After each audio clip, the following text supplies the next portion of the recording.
पूर्णिया के town hall में सनातन सेवा संघ और ब्रह्मा शक्ति के तत्वाधान में भगवान परशुराम की जयंती बड़े धूमधाम से मनाई गई। इस कार्यक्रम में मुख्य अतिथि के तौर पर जदयू के प्रदेश महासचिव आशीष कुमार बब्बू जी मौजूद रहे।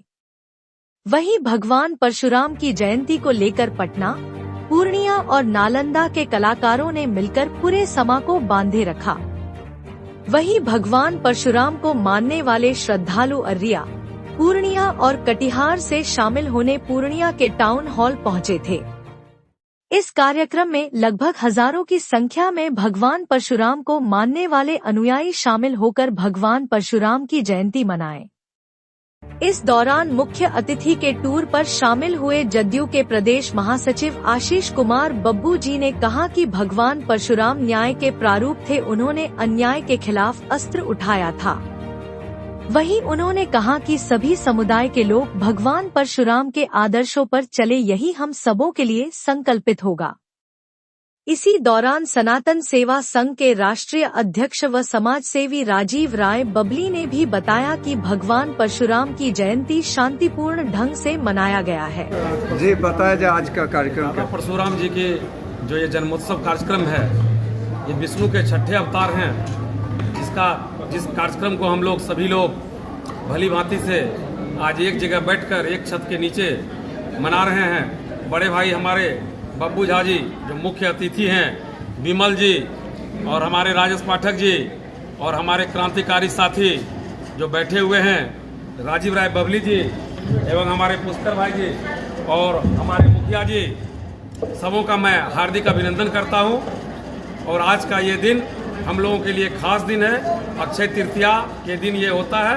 भगवान विष्णु जी के छठे अवतार हैं और इसीलिए हम लोग इनके तैल चित्र पर आगे सबों से आग्रह करते हैं कि जो हमारे भगवान पहले से कहे थे, उस तैल चित्र के आधार पर हम लोग सभी भाई बंधु चले और किसी भी देश विद्वेष, हमारी जितनी भी जो जाति हैं, जो परसेप्शन लोगों को बना हुआ है, सब हम लोग एक ही वंशज हैं। भूमिहार हो, चाहे गौर ब्राह्मण हो, चाहे शुक्ला हो, चौबे हो, झाजी हो, तिवारी जी हो, सब एक हैं, एक ही दादा परशुराम के वंशज हैं। इसीलिए हम सबों से अपील करते हैं, सब एक छत के नीचे एक साथ आएं और एक साथ हम लोग सभी कार्यक्रम को करें।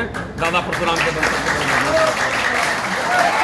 के परशुराम जयंती के अवसर पर क्या संदेश देना चाहेंगे सर? सबसे पहले तो मैं ब्रह्म शक्ति के अध्यक्ष और पूरी कमेटी को धन्यवाद और बधाई देना चाहूँगा।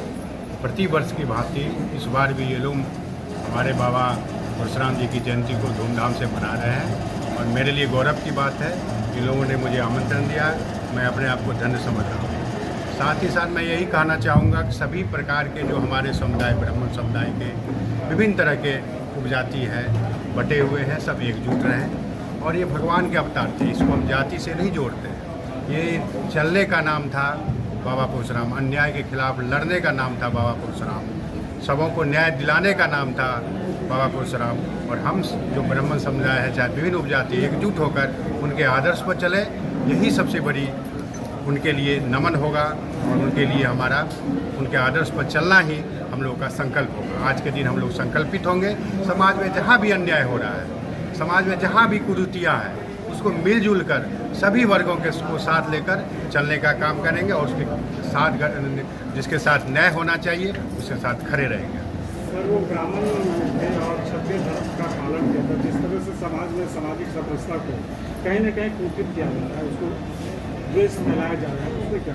मैंने हम तो पहले कहेंगे ब्रह्मा, हम तो विष्णु के अवतार थे, वो तो भगवान थे। भगवान को किसी जाति में जोड़ना गलत, लेकिन हम लोग गर्व करते हैं। जैसे रामनवमी के अवसर पर हम लोग शोभा यात्रा निकालते हैं, भगवान परशुराम की जयंती पर भी हम लोग हर साल ब्रह्म शक्ति और अन्य लोग कार्यक्रम करते रहते हैं। आज़ादी के बाद पहले अंग्रेज लोग विभिन्न तरह से लोगों को गुमराह करने का काम किया। ऐसी बात नहीं है कि कोई जाति विशेष की बात है। परशुराम को मानने वाले विभिन्न जातियों में लोग हैं, वो विष्णु के अवतार थे। हाँ, अन्याय का प्रतिकार जरूर किए थे। अन्यायी कंस भी था, किसने उनका वध किया था, तो क्या वो क्षत्रिय का वध कर दिए? अन्यायी कंस था, जबकि राजपूत समाज से उठा। जाति देखें, लेकिन भगवान का कोई वंशज नहीं है। भगवान हम लोग के आराध्य देव है, चाहे राम हो चाहे परशुराम हो, सारे आराध्य देव हैं। उनके नक्शे कदम पर थोड़ा सा भी हम लोग चले, यही सबसे बड़ा उनके लिए पूजनीय होगा और वंदनीय होगा।